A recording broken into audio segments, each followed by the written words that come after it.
Hello everyone, welcome to our talk. I'm František and I'm joined here by Laura. We are both from a package team at Red Hat. And this time we won't talk much about our awesome automation, but at least a bit of context of our projects. So we are developing everything in upstream. Everything is upstream first. We don't have any external like deadlines and releases. So we are releasing everything in weekly release cadence. And we've used to use Scrum and slowly moved to Kanban, but no worries, a bit like various techniques we will mention can be easily used in both these, so no worries. And since there is probably not a better way how to show you these Kanban things, let's do it on the Kanban board. So, looks like we are starting with the interaction, so we can move it probably into progress. Sorry. Let's see if it works. Maybe, yeah. Okay. So, let's take a look what's planned for us. But before that, since speaking about in progress stuff, this is still in progress and we are still improving, and that's the core value of our techniques, that we are still thinking how to make it better, how to tweak it to our team. And speaking of that, feel free to steal anything, reuse it, but don't forget to tweak it to your needs. This is something that works for us, but might not work for you. So let's take a look what we've planned for you. So first, we'll take a look at the board, describe it how it works for us. Then we'll cover meetings we do during the week. Then the refinement process, this is key to the Kanban. Then the team roles, and if there will be a time, we can take a look at, try to discuss some questions you might have. Okay, so let's see. I hope we've done with the introduction and we can finally start with the board. Okay, so with Kanban, we have this board that consists of the columns, and on these columns we pick these cards. Card can be anything like a task, issue, feature, anything that team might want to work on. And despite this looks like a whole board, but it actually represents a flow, single flow of tasks going through the board, with each column from the bottom to the top, and within the columns, like from the left to right. And each column represents a state of this task. There is some rule that defines like which card can get to the column and how we are putting it away or moving out. And also we have on few of these columns we have a limit set, so we make sure that we are the cards actually flow and are being finished and are not being stuck. So the columns on the right, we have this limit set. So let's take a look at the specific names of the columns, or like what we use. So each task starts on the new column, so where this is where every issue from each of our projects start, and then we are moving this either to the backlog or priority backlog. We have these two. The priority backlog represents what we would like to do in the following somehow 3 months. The backlog contains the rest. The priority backlog should be somehow ordered, but with the backlog that is huge, we don't much care about the order, but unlike with the priority one. Then there is this column in the middle, the refined column, that consists of the tasks that are ready to be taken. Someone can start working on that, they are clear to work, and not much of context needs to be done here. Then, as expected, in progress, in review, and done, and yeah, we can ship it. Okay, so that was the board, and hope we are done with that, and we can take a look at the meetings. Yeah, so let's have a look what we have in meetings. Quite a lot, so maybe let's split it to subtasks. Yeah, so let's create issues from these, as we have few meetings that we will talk about in more detail. So as you could see, we split the big meetings tasks into 4, and now we will also apply a label called epic, and this will result in actually disappearing of the meetings from the board. So this is just our automation. And now let's move all the created subtasks to the refined column, as now they are actually ready to be talked about. And actually, this is a refinement process, so let's move the refinement process to in progress. Just in a little bit. Yeah, and so since we already touched the refinement process, let's talk about it a little bit in more detail.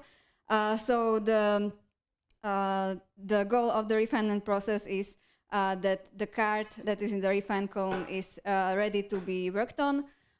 So what is really important is that the issue is very clear. Anyone from the team can take it and work on it. And that's why we are usually asking a few questions when we are processing these issues. We are asking if everyone on the team understands the issue and if it needs to be specified somehow more. As you could see, if the task is too big, we are trying to split it. And actually, previously, or like we are still trying to have everything in the refined column of the same size. So previously, we were just asking during the refinement process 2 questions, if everything is clear, and if we think that it's doable within like a week. But later on, we realized there is still a little bit difference in the sizes of the issues. So we brought back the story points, and we are trying to estimate the complexity of the issues. We are using the Fibonacci numbers, so like 1, 2, 3, 5, 8, but we've introduced a rule that helps us to split the issues. So we vote about the issues. We use like hands voting, like we have all our cameras turned on and we vote. And if we decide that this is something probably around 8, we try to split the issue because there is no point in having one huge task. And also why we brought back the story points is that usually when we vote and there are differences in the votings, this really brings the discussion and makes it in the end clear, like the issue is much more clear in the end because everyone understands it. Okay, so that was about the refinement process, and let's get back to the meetings. So let's start with the stand-up meeting. As for the stand-up meeting, we have those 3 times a week. We try to avoid having them daily so that we can still have some reserved time for focus work. And we are doing few activities during the stand-ups. First, every stand-up we start with the board, and we are looking at the new issues in the new column, and we are triaging them. So the process of triaging is that we open the new issue, have a look at it, and ask questions like, is this actually valid, or is it out of the scope of our project? Like that's then like we don't even do the other processes described later. This would probably lack some context. But yeah, we are asking, is this clear? Do we need more information from the one that created the issue? If yes, we usually comment on that. Then a very important part of the triaging is labeling the issue. So we are having few types of labels that we try to assign to every issue. First one is the kind, that would be bug or feature, or for some we put also other. Then we have area that tries to help us understand what this touches, like what part of our automation, and it helps us with the categorization. Then we have the complexity, and at the moment we have just single tasks and epics. And yeah, like as you could see previously, it helps us to differentiate the really big tasks and just the smaller ones. And as for the priority, we have two types of labels that result in knowing what's the priority, and that's gain and impact. And gain tells about how beneficial this is to the users, if it's something that is really blocking them or will significantly make the automation better for them. So we have low and high. And then we have impact, and that's more about the quantity, or like what's the user pool that would benefit from this, or in case of some bugs, if it is something that is occurring very often, or it's just a really corner case. And back to the stand-up. So this is the first part. We are triaging the issues in the new column.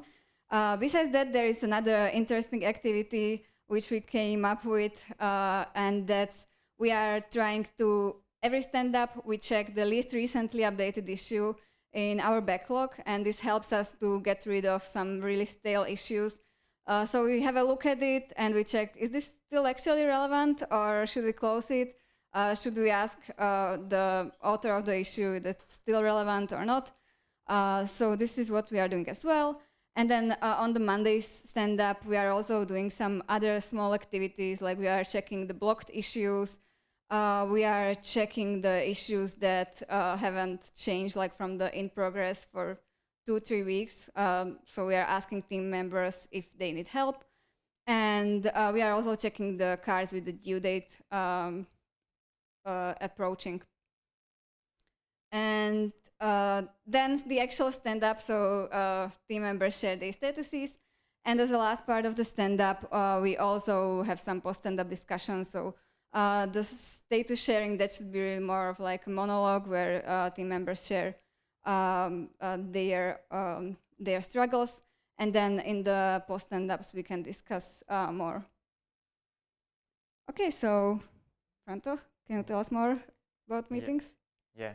I'll cover the meetings. I have the mic. I'll cover the meetings that are like on a not on daily basis, but more or less on the weekly basis. And as Laura mentioned, the stand-ups should be like more focused and really quick. That's by the name. So let's take a look at the architecture meeting that we've introduced. I think you might know that if you get to some technical discussions, it can take a long time. So we said that let's split that to a separate meeting. Actually, we have, like after each stand-up, we have also like these post-stand-ups, topics that need to be discussed. So if there is anything worth discussing, we are leaving it after the stand-up so others can maybe leave, or we are not disturbing the updates. But after that, like the bigger scope, bigger technical discussions are collected during the week and put together to the architecture agenda, so either to a document, or if we want community involvement, so we are also including like the issues with the discuss label or GitHub discussions to be present. And during the architecture meeting, we are going through the topics, and to make it more like actionable and not spend so much time on a single topic and don't have time to others, we have a 5-minute timer, 5-minute timer. So for each topic, we are starting the clock, and when the 5-minute timer is at the end, we ask each other, is it worth continuing the discussion? Not. And if everyone agrees that we should continue, we are continuing. It's also to help us maybe focus more on time and finish the discussions than going deeper down the rabbit hole. So, and also with a few topics, it might be worth helping also people that might not be so like talkative. So we also try to like leave space for people either before or after to maybe comment or provide feedback on offline basis. Like all of these free meetings are usually happening on Thursdays. So we have a day where we put all other meetings together, so we leave other time for more focused work. So that was the architecture meeting, and in the afternoon after the architecture meeting, we are doing a refinement meeting. Laura has provided the context about the refinement process itself, but regarding the meeting, we are taking the top priority issues and preparing them to be worked on. It's also nice that we have it after this architecture meeting or after stand-up that we can maybe bring something new, and all of the team can bring ideas if there is a bug that needs to be prioritized or something like that. This is not much about planning. This refinement process is more about like just preparing the tasks that are already on the way, because there is this flow going through the board, so we are just planning what's there. But when we put the cards to the refined column, we also check the priorities, so if it makes sense, and also check then the epic board. We have a board with the epics, so our long-term goals, and we check with each these epics if we do something on that, and if the current state of the board fulfills somehow the long-term goals as well. So that was the refinement, and then the last one, we have a retrospective. Currently, we have it on a bi-weekly basis. We've tried various, but that's what suits the best, and that's the safe space. That's the important part, to maybe like look back to the previous 2 weeks, celebrate something, or take a look at what we can do maybe better. We usually prepare some mirror board or something like that, some activity, or that we can collect these topics. And to make it actually improve as a team, we usually put down the action items, and next week or next retrospective, we are taking a look at these action items if we have actually done something about that. So it's a good reminder to take a look at that back. One more thing, this is also a place where we try to rethink these our Agile or Kanban practices, and if we can do something better, so that's also a nice place to do this. With that, we can move on. Yeah, so let's have a look at the last thing on our agenda today, and that would be the team roles. Maybe if you've been on the previous DevConfs, you might have seen our talk about our rotating roles or shared responsibilities. So let's have a look at a very quick summary of what it actually is. So a few years before we established these processes, we were having some issues with few team members being single point of failure, processes not being very well documented, and a lot of other struggles that I think are very common for teams. And we decided we will try to actually come up with the tasks that are happening periodically, and we will document these, and we will actually rotate them. It brought us a lot of benefits, like knowledge sharing, and actually also like a career development for the people on the team. And I think this really just encourages the collaboration. And so here on this list, you can see the actual list of the roles that we are rotating. And we can go quickly through them. So we have a service guru role. This person is responsible for releasing our service, or like pushing the images and taking care of the deployment of the images, and then writing a short blog post every week. Then we have a release responsible. So besides our service, we have some RPM packages, and we are releasing them, also trying to do this on a weekly basis. So the person is responsible for this. Then we have a chief of monitors, and that's the person that checks our issue trackers, like Sentry or logs, graphs from Grafana, and a lot of others, and then identifies if there are some urgent bugs or anything that needs our attention. Then we have the community shepherd. This is a role that is responsible for the first contact with the community. So we have some public spaces, and previously it was, again, usually 1 or 2 people that were answering in the chat, but now we really try to be the person that is responsible for this being the first contact. And of course, like not everyone knows everything on a team, but we can then delegate, and it's important that the first feedback to the users is there. And then we have the Kanban lead, and that's actually the person that facilitates the meeting, all the meeting during the week. And as for these roles, we have a script that each week rotates these roles, so it's very simple, automated, and it works for us quite well. And besides these team roles, we have also a product owner and a team lead, and like these two roles, those are static. And these two roles, so the product owner is trying to represent more of the user perspective, trying to see like what the users or customers or consumers need. And the team lead is more oriented towards the team itself, trying to drive the work, making sure everything is tracked and so on. But the product owner and team lead in our team, we are working closely together. And that would be for the static roles. And I think we have covered it roughly. So we actually have time. So let's put the questions to in progress. And also, if you are interested in more details, we have this documented on our page. So you can check the QR code, and hopefully everything is up to date. As František told, we are trying to refine the process on the retrospectives. So, but yeah, this can be a source for you if you are more interested in any of the techniques we mentioned. And yeah, so now it's really time for your questions. Yep. So I can see that there are many columns, and two columns actually caught my attention, and I would like to ask about the backstory about the backlog and priority backlog, I think it was. Yep.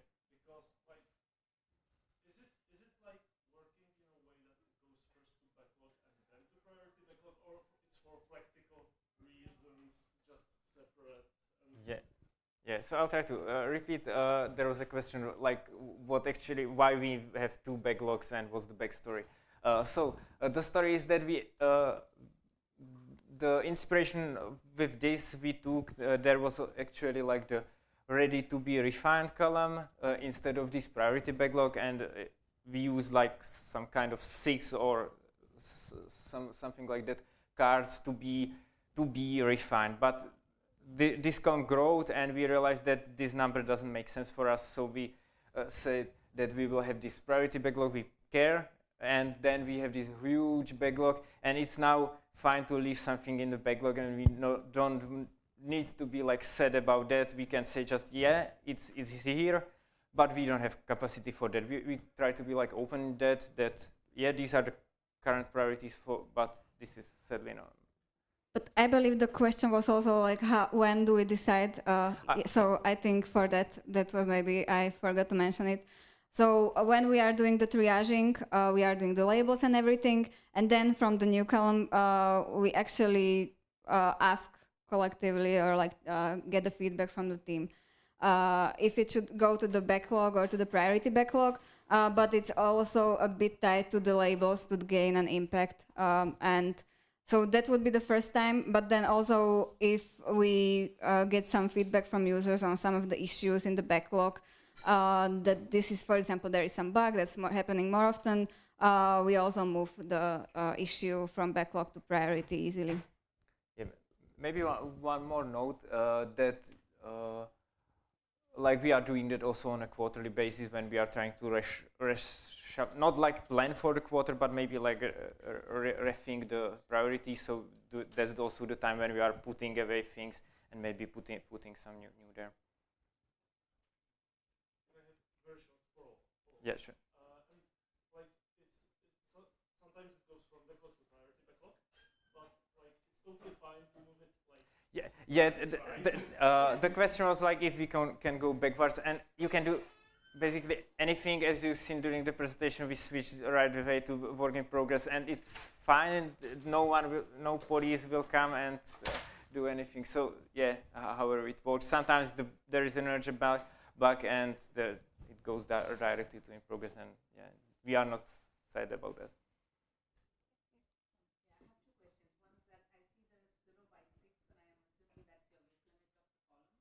Yeah.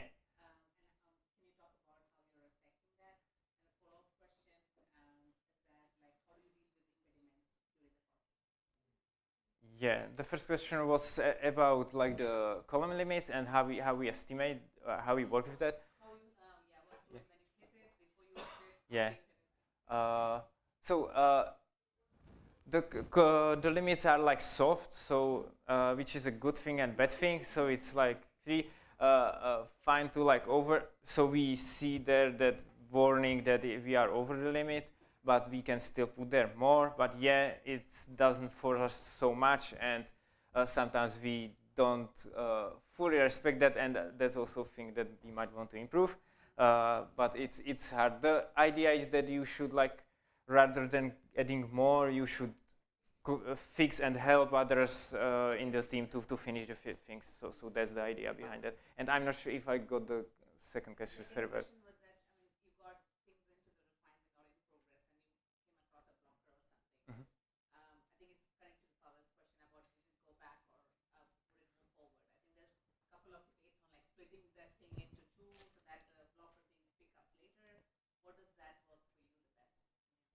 yeah, so I think one technique, not technique, like we are putting the block label, and so the question was mostly about what if there is a blocker, and if we are okay with putting things back, like from right to the left. So we are having a blocked label, and I believe if we put a blocked label on the issue, it's not counted in the limits, since we can't really like the blocked label is when there is like some external factor that we like, can't do anything with. Then I think, as František said, we are trying to do the reviews or like trying to pay attention when the limit is being reached. But yeah, I think we are also doing moving from in progress to refined. We are like quite flexible on this. Yeah. Maybe regarding that, we are discussing if blocking shouldn't be a column or if it should be like, but we've realized that it can be blocked on various places. So we've ended with the label. Question? Yeah. Go on. Yeah, I wanted to ask, you just use Git or also it's somehow connected to Jira? Or you mentioned everything here? I don't know, because maybe Yeah. you didn't tell anything about Jira, so it's connected or just Git? Yeah, thanks.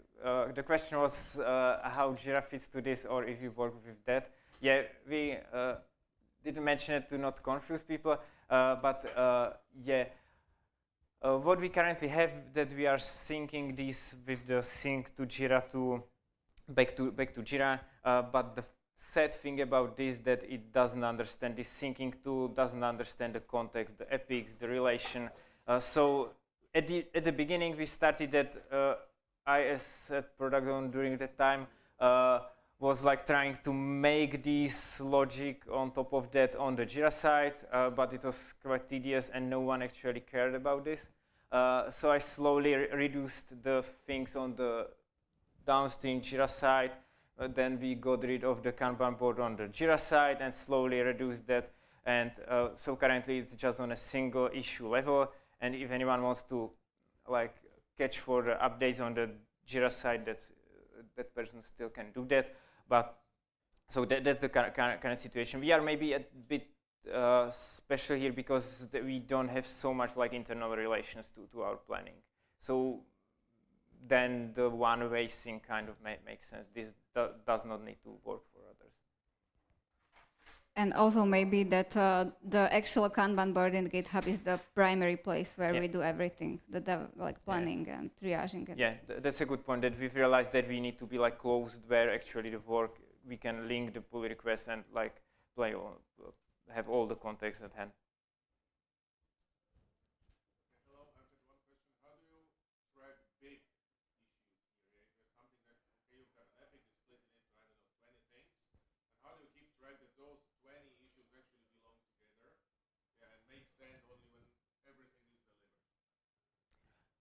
Yeah, so the question was how to track like the bigger tasks, like on the epic level. Yeah, that's the thing that that GitHub might not be so developed. It's still improving, but on GitHub there are milestones but they are like project specific, so like the repository specific.